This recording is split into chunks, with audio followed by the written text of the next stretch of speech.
Welcome to another Gispp Academy video. This is about the data diode technology. In this detailed video, we will have a deep dive into the technology basics, fundamentals of data diode technology, the position of the data diode technology with regards to the OSI stack, different types of the data diode technology, implementation and real use case scenarios, effectiveness of data diode in regards to the oil and gas sector, in regards to the banking sector and many other applications which are common in these cases, for example, smart cities and critical infrastructure.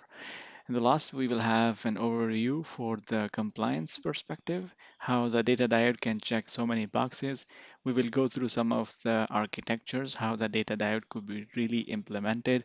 We will see some interesting use case scenarios, just like smart city, ministries, uh, patch management system, and in the end, we will see some of the use cases for the immigration authorities. We will also go through the data diode comparisons in regards to the common criteria standards, and in the ending of the session, we will go through some of the data diode sizing aspects as well.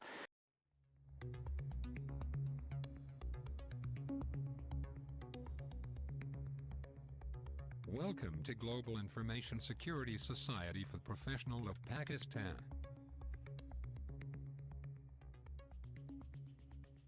Assalamu alaikum, good afternoon, Ji. Thank you for attending this session, which is around data diode as a technology. This session would start about fundamentals of the data diode, the types of data diode, and the need for the data diodes in the current times. I would also cover in this session a few use case scenarios where uh, I would describe how we can implement the diode technology for sectors like banking, Industry 4.0, smart cities, ministries, etc. We will also compare in the same session some of the data diode vendors to reach to a point where you can decide for yourself which product is the best as per the international standard. And the last thing I would be covering in this session would be how to size the data diode models. I would want to thank Gispp team for giving me the opportunity to present this session to all of you. Just a few words about myself. My name is Iqbal. I'm fundamentally an engineer, and I represent the business side of the house as a consultant in Global Security Network. It's a company based in Abu Dhabi. I come from a hugely strong technical background. My entire experience has been in the oil and gas and the utility companies, etc. I have literally slept in the offshores, and I have gone through extensive on-site experience. I am certified pretty much on a lot of security technologies covering the detection, prevention, and a little bit of OT, firewalling. And with GISFP, I have spent quite a bit of time trying to learn new things and also trying to add value back to the community. So, there are a lot of things I would want to speak about, but I would pick single item so that we can focus our session around a typical technology, particular technology, and the rest maybe we can cover later. What I'm showing now at the screen is the things which I typically deal with, but today we will discuss in detail the data diode technology.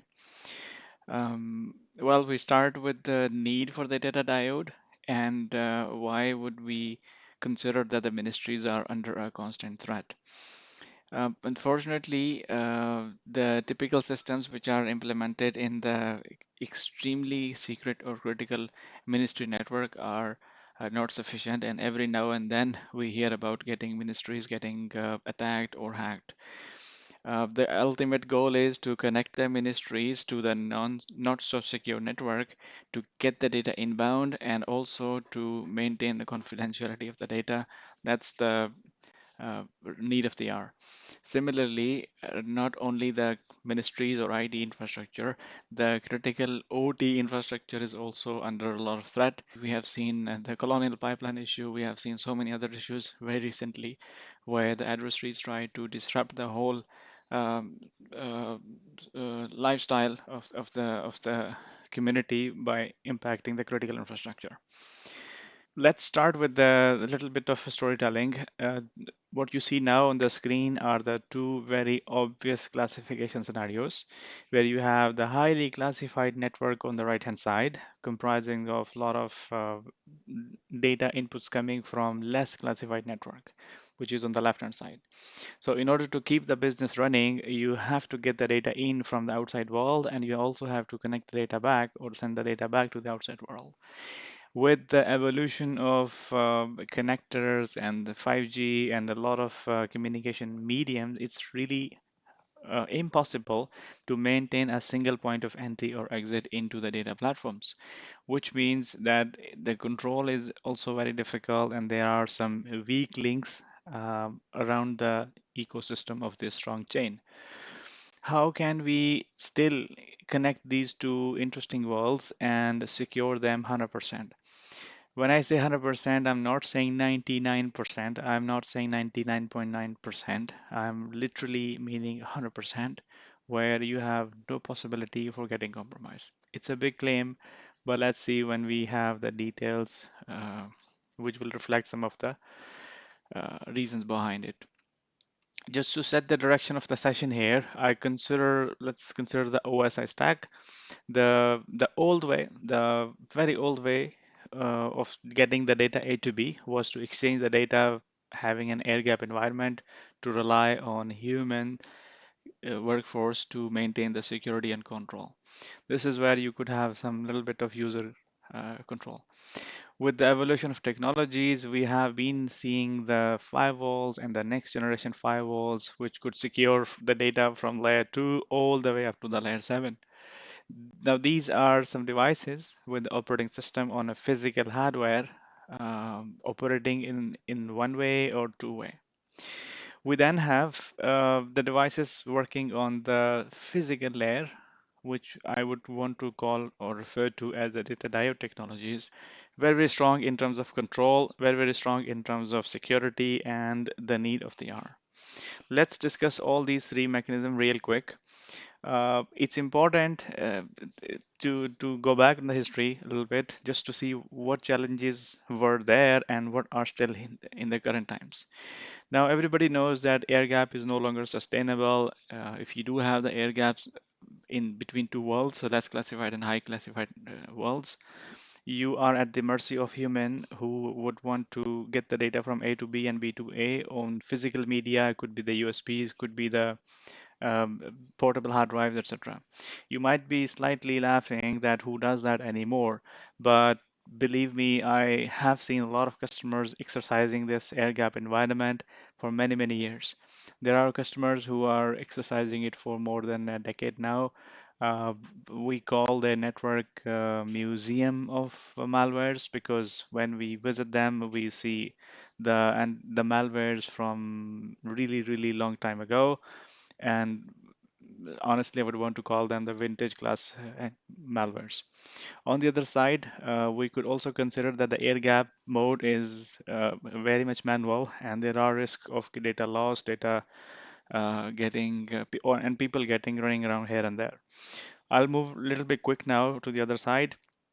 We then had the evolution of the firewall technologies where we could connect the two worlds two-way simultaneously and non-stop over extended links. And with the evolution of the capacity buildup for SDH and PDH, we have gigabytes and terabytes of data being exchanged between two worlds. But the issue here is that we are at the mercy of the firewall technologies, which are vulnerable in terms of the software vulnerabilities. uh, some of them come with the backdoor. Some of them have actually all of them have the issue of the misconfiguration where you have to continuously keep an eye on what has been configured. Is it the right configuration? Is it prone to human error or something? The last thing is firewalls are two-way channels, and when you have two-way channels, you cannot control a lot of things. This is also the illustration of what could go wrong. Typically, the surface of firewall is thought about very strong, very protective, and hugely secure inherently. But when you open a lot of ports, when you open a lot of exceptions, the surface does not no longer remains a protected one and the one which could be certain about. Then we have a little bit of overview for the vulnerabilities which have been published publicly. You have, this is a bit old screenshot, apologies for naming some brands, but the idea was that we do have the known vulnerabilities which keep on surfacing and resurfacing from many, many years. Even the new technologies and the new products do come with the known vulnerabilities.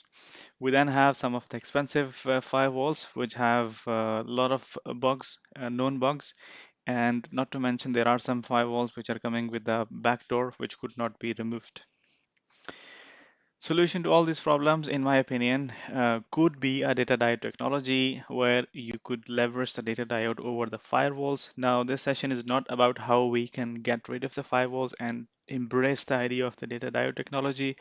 I'm honestly just giving an idea where you can connect two different networks or two different walls through a data diode.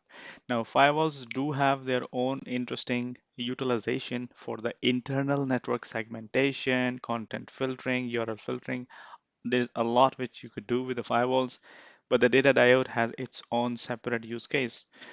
Now, before I get into the use cases, I would want to highlight few the data diode types. We have some of the diodes which are software based. They look like a firewall and they are configured in a way that they operate as data diode or one-way links. We then have the hardware data diodes as a separate type with the single fiber isolation, means physical segmentation. We then have the hardware data diodes, which are connected through proxy servers. We then have the data diodes which are optical in nature. I would want to call them next generation data diode. Let's discuss a bit of a detail with all these types of the data diodes. First one, software data diode. The picture you're looking at, I intentionally removed the logo so that uh, it could not come as an offense to any particular technology or vendor. Typically, software data diode is a box, it's like a firewall or a switch where you manually configure it and police it that the inbound module and outbound modules are only communicating in a certain way. Now, the data diode typically is configured one way. Now, a software data diode is essentially software enforced, where you define some policies that, let me draw a bit so that we can have some idea.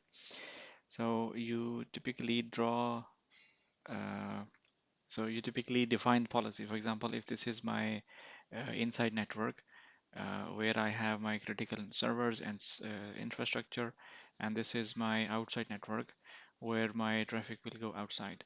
So I would say between port number 1 and 1, 2, 3, 4, 5, my data from port number 1 can only go outbound to port number 5.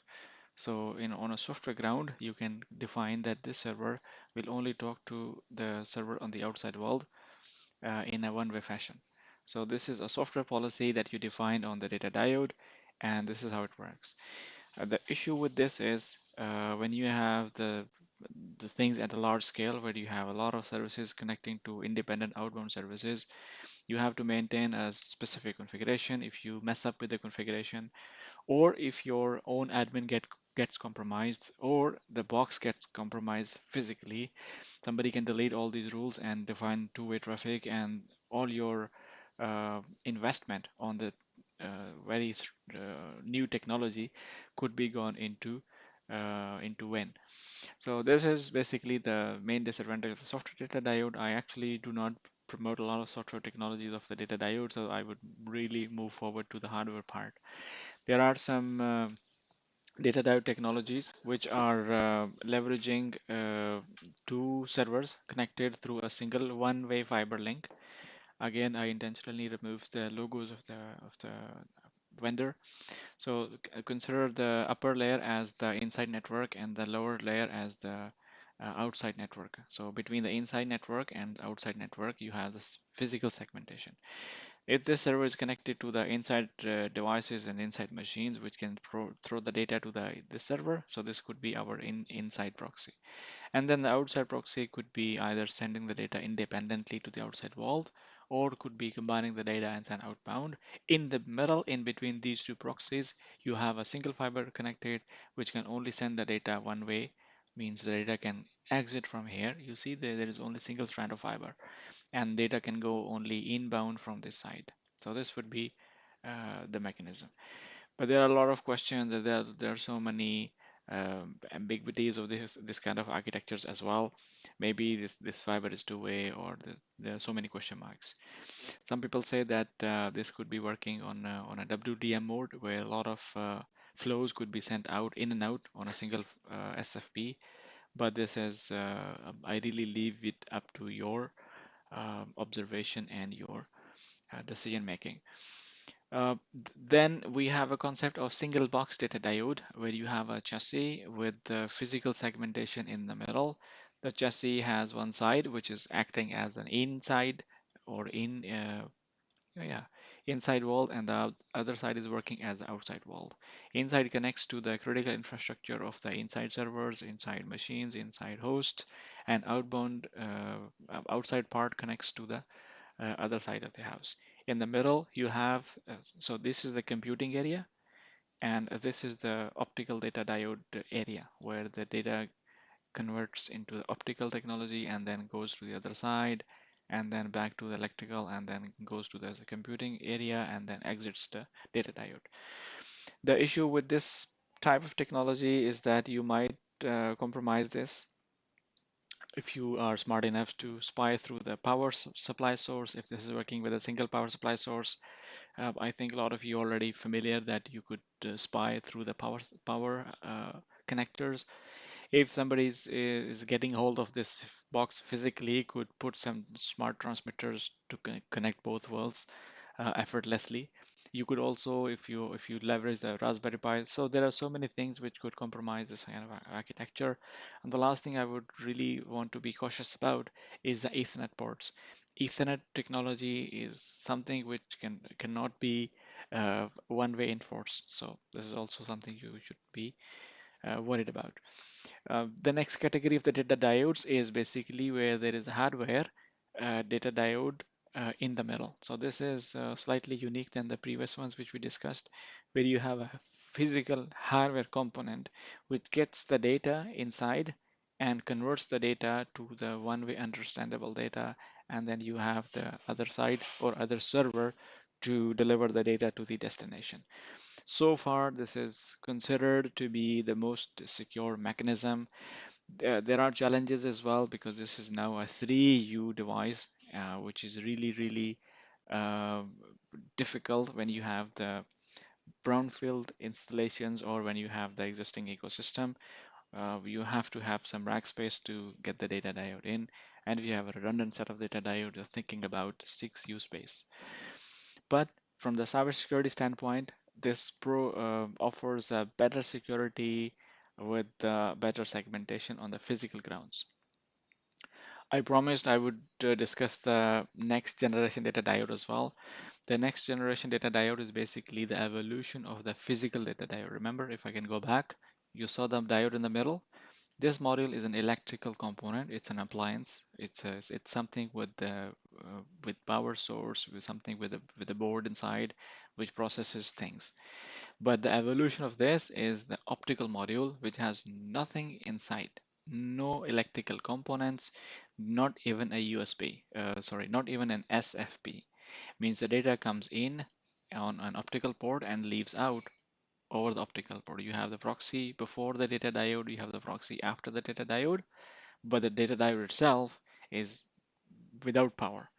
Less expensive, of course, do not need any SFP transceivers, no electrical components, so the MTBF is extremely high. Let's see the more details of the data diode. I would not focus on the software data diode. I will not focus on the single chassis data diode. I'll try to explain the fundamental mechanism with the help of a 3U data diode. Because with the help of a 3U data diode, I can explain how the inbound inside area works, inside proxy works, how the diode module itself works, and then how the outside proxy works, to understand how the data will go in, get processed, and leave the data diode. Okay, fingers crossed. So I would go back for one moment to understand with the laws of physics how the data can go over electrical technology or optical technology. Now, I don't have to go through extremely extreme basics. We all know that with the SFP technology or the transceiver-based technology, we connect two devices together with the laser, with the optical fiber communication. The data diode picks up the same concept and leverages the same concept. Means in the data diode, you have a transceiver on the inside module. You have a something which emits the light, and on the other side you have only a receiver of it. Means the data diode can only pass the light from in to out. There is no physical or logical mechanism where light can go in the opposite direction. Those of you who are from electrical engineering background or electronics background, they already know that the diode is something which passes the current in one way direction, and the current cannot go back. And the data diode, in the nutshell, is something which passes the data or information one way, and the physical principle behind the scenes is the galvanic isolation or segmentation, which leverages optics. Remember, I said it's near to impossible to prevent an Ethernet link from becoming two-way. It's hard to enforce one way on an Ethernet cable because it has its own transmit receive mechanism where you cannot make it entirely one way. But optical you can, because you can put a transmitter on the one side and remove the transmitter of the other side so that data can only be received and not be transmitted back.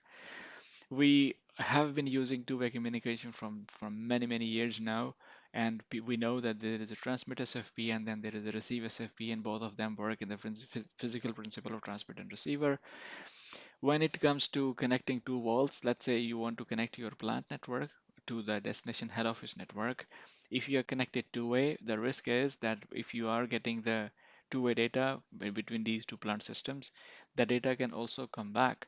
Means if the head office gets compromised, and now this is no joke, and this is very known uh, issue that a lot of companies have gotten their headquarters compromised. I'm talking about the oil and gas companies. I'm talking about the industrial environments where it's very likely for the head office to be get compromised. But if you have the two-way link, the compromise from within the head office can spread outbound to the plant side as well. Similarly, if you're connecting over the WAN link, if you are using the MPLS, if you're using the third-party ecosystem here using the cellular network in the middle, and they get compromised, then chances are that this compromise can reach the plant as well. So this is the risk. We are not afraid by the outbound link. We are not afraid of connecting the plant or critical infrastructure over outbound link. We are only afraid about the inbound link, which can bring the compromises back to the plant. Enough with the stories. Let me show you a little bit of animation for your Alright, so your company has a production facility, and things get really messed up when something goes wrong here. So you invested a lot in security. But since not everything is handled on site, you have to connect the plant digitally to the outside world. So outsiders can access facility information. For example, the guys at HQ. Unfortunately, this also allows them to control your systems, even though they only need to get status updates. So they might accidentally switch your systems off, or get hacked by cyber criminals who can then disrupt your entire facility. But isn't there a way to stay connected to the outside world without putting your facility at risk? Introducing the Fox Data Diode. This is simply a piece of hardware that only blocks the incoming data on your connection, so outgoing data is not affected. The Fox Data Diode only needs to be installed once, so after it's set up, you can be completely sure no data enters your facility whatsoever. This means the guys at HQ can still remotely monitor your systems, while it won't be possible to control or hack them. And since the data diode is super certified, you can trust on the safety of your facility. Okay, so I will stop here because this session is not about marketing and advertising Fox Data Diode. It was just a nice illustration and cartoon video, so I thought it would be nice to present it. What we took from this video is that we need something in the middle between the source of the data and the destination of the data, which could convert this data into a one-way understandable data. So between the source plant and the destination, the head office, what we will do is we will put something in the middle called data diode. It will have three chambers. The first chamber will be a typical SFP. Remember that transmit will go to receive and receive will get connected to the transmitter. So it will have an SFP as an inbound SFP with two connectors, trans receive. And then you will have the middle chamber, which will be basically converting the data into a one-way understandable data. And then on the outbound side, you will have only transmit. So only data can leave the data diode one way. And if somebody wants to send the data back, no problem. It will not be received at all because if physically we do not have the recipient module in it. So it's not a very complicated mechanism. Basically, it's something which converts one-way data to, two-way data to one-way understandable data. And instead of fighting the risk which is coming back from the outside world to the inside world, we eliminate or we avoid the risk. If you come from the compliance or risk background, you would realize that avoiding or eliminating the risk is much more better than fighting the risk or reducing the risk. In the nutshell, it's not only something which is placed to convert a link to a one-way link. The main job of a data diode as a technology is to understand the inside network data and then make sure that the same format of data is transported to the other side. For example, if I have the database, if I have the lot of things which are there in the inside environment, and I need to get all these traffic types transported seamlessly, the data diode should have a little bit of intelligence behind the scenes to understand the data, collect the data in the right format, and then deliver the data in the right format, which tells me that the data diode is also an intelligent device. It will have some component behind which will collect the data, okay, and transfer the data into a one-way understandable fashion. And on the outside, you will have the similar technology which will convert the data back to the understandable fashions, and that's how we are integrating a full-fledged data diode as a technology. Let's take a use case example. If you have a plant environment on the outside world, in the offshore world, which wants to send the data to the corporate side, what we will do is from the plant side, we typically have something called historian. Historian is something which has a full snapshot of the entire plant or entire facility. And this is the key server which is needed by a lot of workstations or clients in the IT or HQ to learn about the plant infrastructures or plant state, if you will. So what we do is, as a data diode technology, we put a data diode in the middle. We have a proxy or a server which collects the historian data into the right format. Means the collector should speak the same language as historian so that they can speak two-way. And then this component will pass the data one way through a data diode entirely one way. And then there will be another software component on the other side which will convert the data back to the two understandable data and replicate it on another server on the outside world. So in the nutshell, before there was only one historian. Now we have two historians, and both of these historians are getting the data filled up or replicated in real time or extremely near real time. So the workstation on the outside or corporate network do not have to dial any link to the inside world of the plant. So this link is no longer required. They can get the data locally two-way as and when needed. So that's the added value. So your plant is still behind the secure wall of a data diode. No inbound connection, no open port, no risky connectivity to the outside world. Not to make this session an entirely OT session, I would want to give you example of the banking infrastructure as well. In the banks, you have the internal security mechanisms where the data sources are consolidated to a single server, and this single server is much more needed for the outside people. So instead of dialing an inbound connection, We secure it with the help of a data diode. We collect all the data, we pack all the data, and pass the data to the other side. And whatever server was present here, the same server is replicated here, so that the external entities, audit, financial firms, uh, statistics, whatever you have, they can fetch the data locally from the outside world, and there is no inbound connection any longer to the banking system. This also ensures that there is no delay in the data transfer, there is no delay in the services. Everything is available right there. This is an actual and factual network architecture of a typical banking ecosystem, where you have a production network on the left hand side and you have the dark side on the right hand side. The dark side has usually to maintain the CRS management servers, a little bit of a storage as well, and then you have your all new technologies for the wall protection, and then you have your own testing and validation facilities which you do not want to reveal. So in order to connect all these things one way, in order to protect your dark side or data vault, you typically put a data diode in the middle. You have three places where you could put the data diode. There is one place where you can put extremely one-way enforced outbound data diode only, where the goal is to get the syslogs and SNMP messages and the syslogs or email SMTP traffic one-way outbound to the production network. There is another channel where you would want to probably interact two-way, so you can put two data diodes to get the data in and out. Usually, this is needed, in my opinion, when you would want to take the backup and restore the backup. The last thing is that you have sometimes a redundant set, so you have a redundant connectivity as well to another production side or LPAR side. And the last thing is the VPN base. This is something which I will discuss later, but at the moment I'm showing you the connectivity types between the inside network and outside network for a typical banking infrastructure.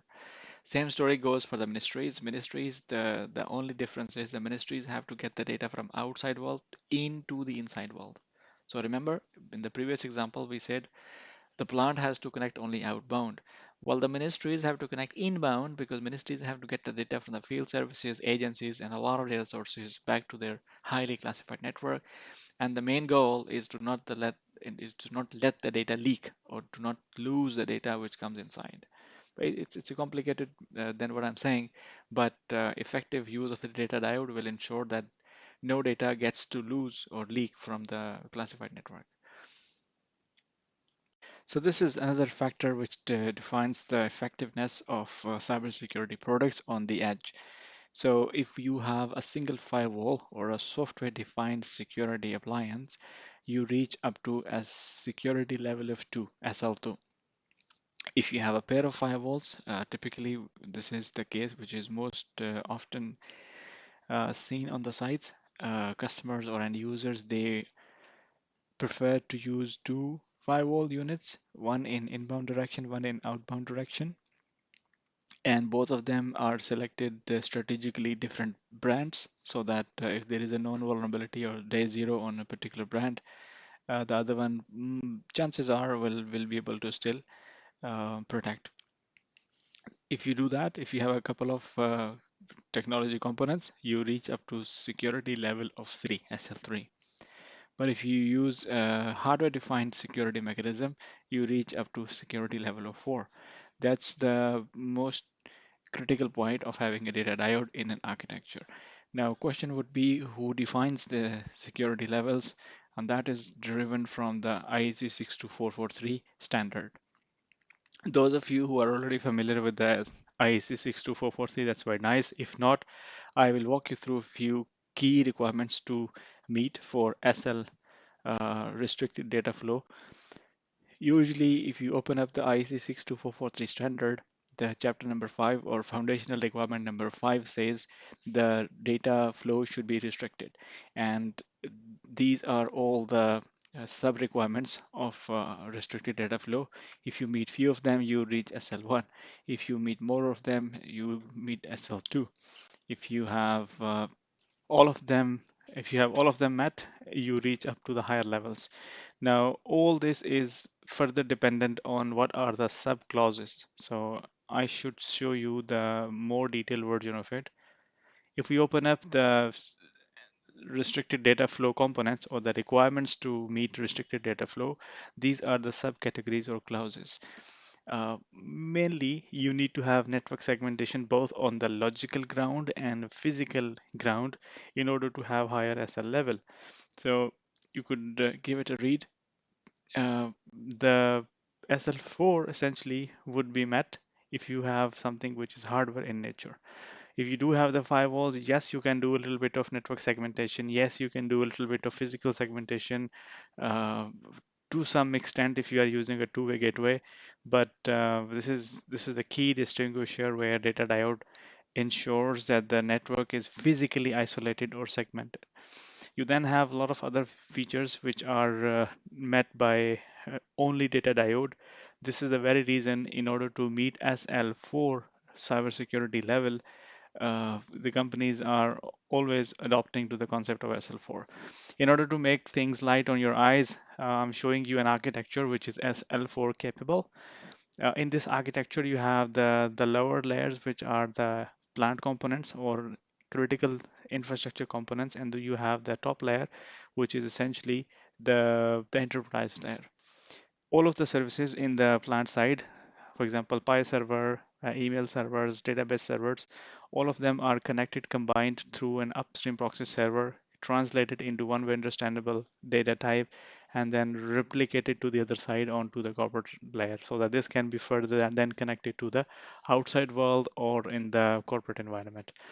In this architecture, you have a physical hardware data diode, means you have a physical segmentation. You have no single point of inbound, no single inbound connection, and you have no chance of malware sneaking from IT side to the OT side. This is so far the most effective SL4 rated architecture. Now that we are talking about IEC 62443, I should also mention a little bit about the Purdue model, where you have the level 1, 2, 3, and 4. The typical requirement for IEC 62443 is you should have data flowing freely from level 1 to the upper zones a bit. You can also fetch data from the control system layer to the business LAN, but you should restrict 100% any data which is trying to flow from level 4 to 3 without any restriction. Similarly, you should also prevent data being data flows going from level 4 to level 2. So this is where you could use a data diode. Also, um, you all also probably familiar with the safety system, SIS, safety instrumented system. In a plant, you have safety and non-safety. The typical requirement is that the safety should talk to non-safety in a one-way direction. So what we do is we put a data diode between safety and non-safety, which means that safety system uh, can only be accessed one way. Nobody can from the outside. Nobody can access the safety system two-way and compromise the safety system. Safety system is the most critical part because people's lives are at risk, and people can there could be catastrophic damage if the safety system is compromised. So in order to make the safety system 100% foolproof, you put a dedicated data diode here between safety and non-safety. And the last thing is, in order to make the flows as per the standard, you put a diode between level 4 and level 3, means a corporate LAN and the plant LAN. This is another view of looking at things in the same way. You could see that the upper LAN is the corporate zone which is connected to the internet. And in order to isolate the corporate zone from the uh, lower environment or OT environment, there is a data diode. Now, in order to not undermine the importance of firewalls, you would see that at every level you do have the firewalls. But the purpose of those firewalls is to perform internal segmentation. The diode, on the other hand, is basically to make the data flow completely one way. So in a single plant, you would be looking at the diode placement at two places. One is between the corporate and the plant network, which is this. And then you would realize that there is a orange connectivity throughout the plant. These orange lines are essentially the safety systems. So each plant area has a safety system connected to the other areas, essentially separated or isolated by 5 volts logically. And then once the all safety system has to talk to the non-safety system, this is passed through a single data diode link, which essentially ensures that the data from safety can go to non-safety, but not the other way around. And of course, in order to have redundancy in place, it will be a pair of data diodes here and a pair of data diodes there. In order to also highlight what other protocols could be supported through the data diode, typically the mainstream IT protocols are supported. On top of it, data diode vendors integrate the industrial protocols as well. For example, the Pi protocol, historian servers by the vendors, OEMs like Honeywell, Siemens, Yokogawa, AspenTech. Similarly, there are some new era protocols like MQTT for the smart cities. You then have typical use case for TCP, UDP, logs and events forwarding. With the evolution of CM protocols, you have every single day you hear about the new integration with the new same vendors. The last thing is there are a few very specific protocols like uh, GE, Bentley, Nevada, S1 systems. This is a very interesting system because I think this is almost twice the age of me myself. This is a quite an interesting system for me. You then have a lot of integration options with the numerous data sources. For example, when you talk about the IT protocols, you have the cameras, the Word files, Excel sheets, alarms, databases. But when it comes to the industrial side of the house, you have the Modbus protocol, the OPC protocol. These are all the types of protocols which are very, very industrial specific. So there is always an ever-going integration with the data diode technology where it can ingest a lot of industrial and non-industrial protocols. And with each passing day, this list is growing rich and rich. This is the environment which I basically use at home. So I do all the POCs and all the integration tests and the demonstration and POCs here with the real data diode in the picture. And this is the software proxy server inbound, and this is outbound. You then have a very typical use case set of use cases, which I could show one by one. Assume if you have only one computer which wants to talk to another computer. It could be a source and destination, and they both want to send data one way on UDP protocol. If its UDP does not need an acknowledgement, then you could simply pass the data from this side to this side over a data diode. So plug and play, no software required, simple. Two fibers connect to the LAN port of a computer to make it up, and one fiber connected to the other side to get the data out. This is the most simple data diode implementation for the UDP protocol. You then have a lot of examples of it. For example, you have if you run a VLC player here as a UDP streamer, on this side you try to read the streams from here, you could pass it on through one data diode. But unfortunately, a lot of the traffic is not UDP. 95% of our traffic type is TCP based, but UDP has its own value. For example, I can give you a very mainstream uh, example of it. We are familiar with the IDS sensors and like Nozomi, Clarity, Cisco Cyber Vision, and a lot of IDS systems are there which are connected to the inside network over a span port. And then this IDS sensor has to be accessed through outside world as well in order to make some configuration, download some new definitions, or to get the logs to the SOC, or to access it from the analysts. So usually we get the UDP traffic from industrial LAN to IDS sensor. And this is where end users become a little bit suspicious. They say maybe this box could be a backdoor to the OT network, so this could be very risky link because on a span port you could not be 100% sure that nothing would go back to the industrial switch. Actually, I have seen myself that once I configured a span port, and from the span port, I could log it into the switch. So it's absolutely not 100% certain that on a span port, it will be only one-way flow of traffic. So in these circumstances, data diode could be placed here to make this link a one-way link. Instead of relying on a span port to be one way, you put a hardware data diode in order to make the flow 100% one way. What I really mean is basically moving this box to the IT sector network and putting a data diode in the middle to make the flow one way. Let me show it to you actually. So this is the same illustration where I pushed the IDS sensor from OT network to IT network, and I put a data diode in the middle to collect the span port traffic one way and then dump it only on an outbound link on a single fiber.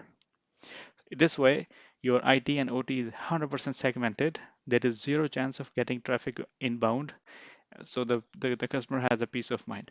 On the other side, the system integrator and IT folks will have more freedom, if you will, because now the idea sensor is purely logically in the IT domain. They could connect it directly to the CM, SOC, or cloud, where this could be managed remotely. So this is a typical use case where you could use only data diode for UDP traffic flow one way. Unfortunately, this is not a, let's say, scenario for every place because not everywhere you have UDP.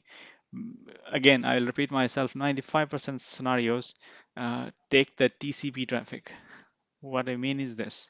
So if a source wants to send a TCP traffic to the destination, we of course put a data diode in the middle. But before the data diode, in order to understand the TCP traffic and provide the acknowledgement, we put a proxy server. We refer to it as upstream proxy server. Similarly, the other side is called downstream proxy server, which does the real opposite. So source will send the traffic, TCP traffic to upstream proxy server. Upstream proxy server will make the traffic one way understandable, chop the traffic into numerous pieces, uh, serialize it, sequence it, put forward error correction, put hashing, put encryption and everything, and pass the traffic to a data diode. Data diode module will then pass the traffic and convert it into one way, and then dispatch the traffic on a single fiber link. The downstream proxy appliance on the other side will do the real opposite of upstream, means it will put together all the traffic chunks, remove the unnecessary overhead, convert it to the normal two-way understandable TCP traffic and pass it on to the destination. So all of this will happen seamlessly, means the source will not be impacted. Destination will also not be impacted. It will look like the destination received the data directly, but in reality, the data has passed through multiple hands. And because there is a mechanism of acknowledgement everywhere, here you have acknowledgement, here you have acknowledgement, so the no data will be lost. Things would be working as usual. So this entire box, we would now refer to as a solution because it's a hardware plus software. Let's take an example. Let's say there is FTP client on the left hand side. It wants to send an FTP traffic to the other side. What will happen is the first sequence of events will be this source will act as a FTP source. It will open a connection with the upstream proxy appliance and dump all the traffic into it, all the data into it. It will then kill the session. And upstream proxy server will do its magic, pass the traffic all the way to the downstream proxy appliance. So whatever was here will now be available here. Now from this side, the downstream proxy appliance will open a separate FTP session to the destination server and then copy the FTP files to it. So all of this will happen seamlessly. The security is enhanced because now you have not a session aware communication. It's a communication where multiple sessions are there. Even if one component is compromised, the compromise cannot pass through the boundary and go to the other side. It's very secure, very foolproof mechanism of doing things. We know not everybody is using FTP, so let's discuss another use case, which could be syslog. It's my favorite, my interesting. I feel it very interesting because syslog is something which is needed pretty much in every domain. If you're using UDP for the syslog traffic, you do not need the proxy servers. You can simply pass the UDP traffic through a data diode and off you go. But as you could know that we need to take care of a lot of details on the syslogs For example, timestamps and delay, latency. So many things could get impacted if you're using an unreliable UDP protocol.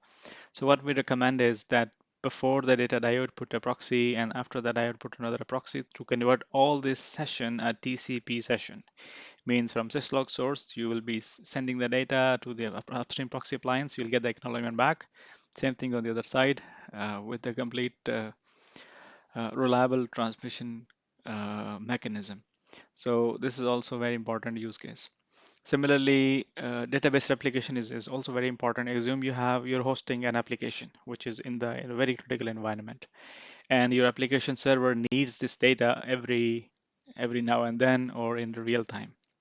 So what will happen is instead of letting this application server connect all the way to the critical database server, what we do is we we copy this data through a data diode in another twin database server. So whatever was available is now available here in real time, and application server can always access this locally. The advantage is that if the IT side gets compromised, you never mind because your main critical database is still safe. Once you're over from the compromise, you can always build this database back because the main archive is here.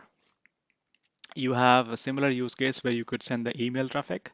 So if you have a very secret network, your secret user are in the very, let's say, restricted environment, your outside users can always send the alarms, warning, and everything over SMTP. This is a very interesting use case where it's not only used for the emails, it's also used for the logs, for the emails, for alarms, for warnings, for a lot of things which are needed to be carried over SMTP protocol. Now it will sound slightly awkward that SMTP is something which you need two-way, because if you send an email to somebody, you are generally expected to get a reply, or a user who receives them in email is supposed to reply it back. But through the data diode, the reply cannot go back. So, but in the least scenario, you at least get the email traffic inbound, because sometimes the only uh, email traffic is required in inbound direction if you are dealing with the logs and warnings and those things. This is also very interesting where the smart city is connected all the way to the secret network one way. So what we do is from the borders, from the transport sector, from the airports, from the uh, ports, from the satellite, all this traffic is essentially gathered into data center environment locally, and those data centers are passing the information one way to the centralized data centers, from where you have separate connections to the outbound agencies, law enforcement, judiciary, financial sector. So each pipe between the smart city and the secret database is protected through data diode. Similarly, if you allow me to say that, the connection between the central repository to the law enforcement companies is also protected by data diode. The difference is this diode is supposed to protect the inbound pipe, means no data can leak back. And this pipe in the outbound direction is meant to make sure that the data can go to the other side and no compromise can come back. It's a very interesting use case. For this use case, typically we use the 10 Gbps or even 40 Gbps data diodes. If you're working with the air-gapped environment again, and you have your secret clients which do not connect to the internet all the time, you could have your WSUS servers hosted in the outside world, and then you can get the patches and OS updates and pass them one way to the secret area network, and then you can have a twin WSUS servers or antivirus servers here, locally available here. And of course, the updates will be validated. There should be a mechanism to validate those updates to avoid the supply chain attacks, but this is a very typical application. You then have another application which is to connect uh, the air gap network to the IT network through data diode for the antivirus or DLP modules. I removed the logos to not be discussing a specific application. Assume you have many hosts in the air-gapped environment. They would want to have the antivirus solution, and at the same time, they need to be updated. So first thing first, they could send the logs and the metadata through the data diode to their cloud servers. And there could be an on-premises platform here, which connects to these hosts over TLS. And the updates could be fetched manually to this platform. And now this network is completely air-gapped, yet there is an active always-on link which can send the logs and metadata to the cloud platform. It's also very, very important application. All this time, you probably would be wondering, what if the data diode fails? What if somebody pulls the cable? There's a power issue. There is a disturbance from the Ethernet cable. Well, this could be the case. So what we do is we always look at, as a best practice, we look at a redundant data diode environments where you utilize the underlying redundancy protocols and network switches, and you put two data diode in the middle. In this way, you have the primary leg and the secondary leg. Both of them have a heartbeat mechanism with each other, which could realize if there is any disturbance. In the normal circumstances, two copies of data is transported, but in the event of a link failure, appliance failure, or any disruption, the failure is identified, and the data could go through a redundant data diode link.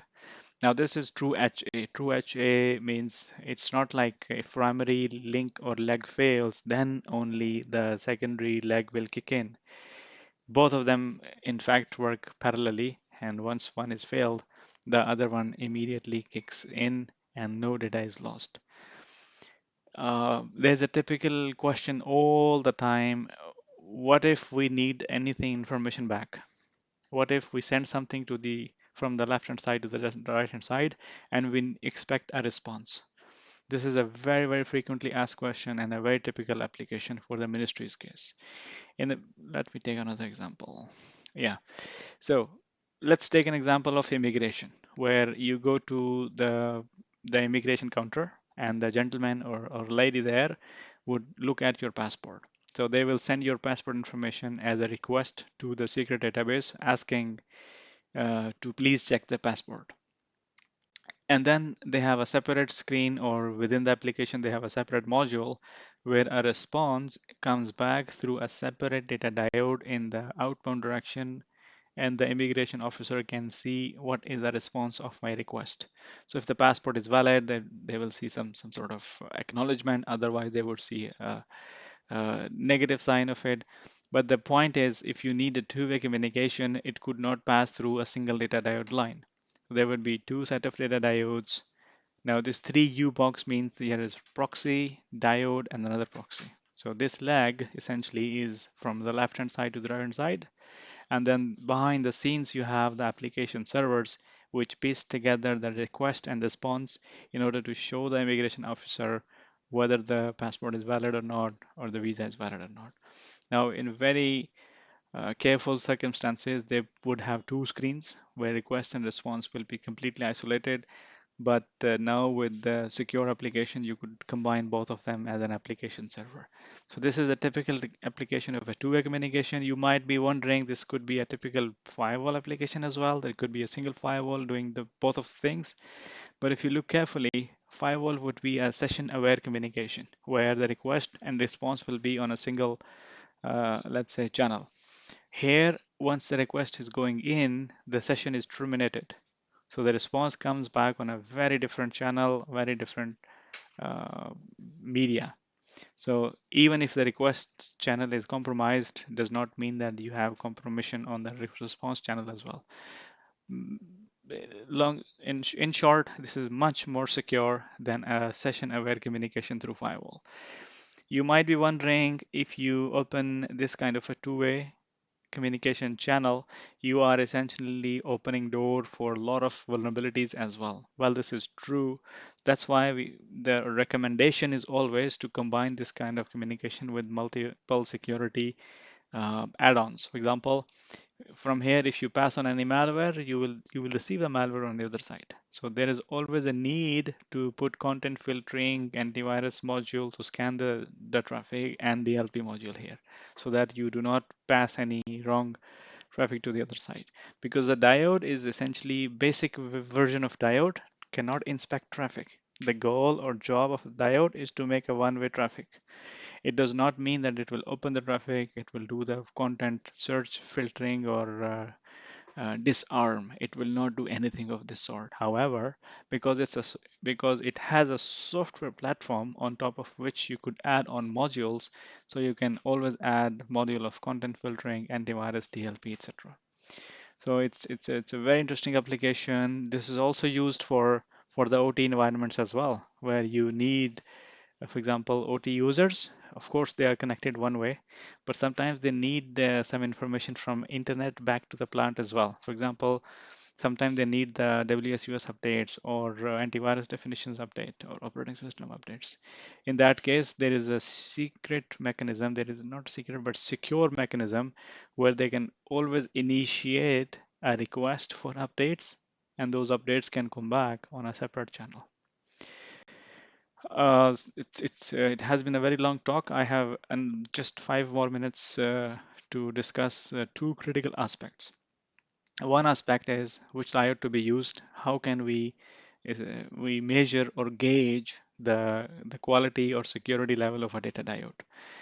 My recommendation is to always follow the common criteria. Common criteria is a third party, an independent body, which essentially um, uh, gauges the security level of the cybersecurity products. The website is there, common criteria portal.org. I'll open it right here so that we actually go to the website and we have a look at it. So common criteria portal.org. There you could see there are some companies which are authorizing members, and there are some countries which are consuming members. And you could see some familiar flags there. Now you could see certified products. From here, you will go to certified products. And once you land the certified products, there is always updated list of the certified products. So download the latest CSV, and it will give you essentially list of all the certified products. So if you do a little bit of alignment, you will be able to see all the diodes as well. So in order to remove all the gibberish, I would filter it down with the help of filters. I would say diode manufacturer category. Let's filter by category diode. No, let's go there. Diode. Okay, that's it.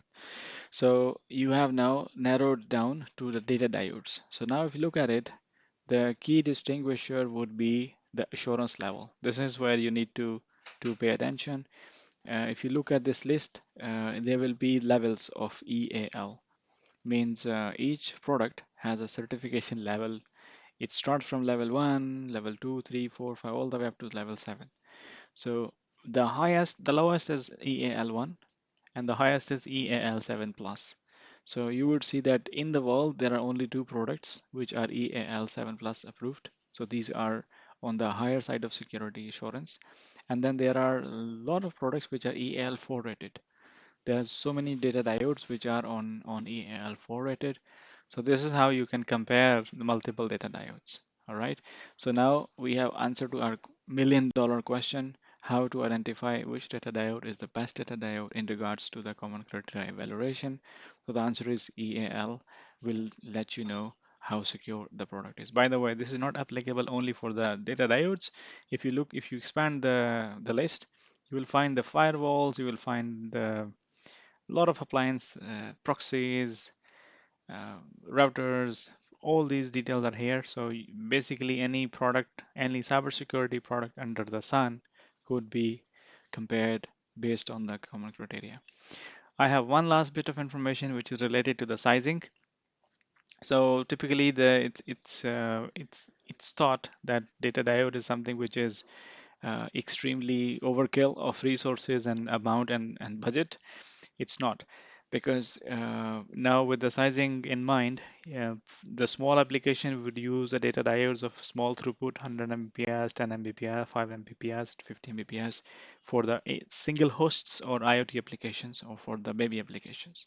For mid-size plant applications, you typically have the 1 Gbps or few hundred Mbps data diodes all the way up to 10 Gbps. For the enterprise layer, you have the diodes which are in the neighborhood of 40 Gbps or more so. So this is how the sizing goes.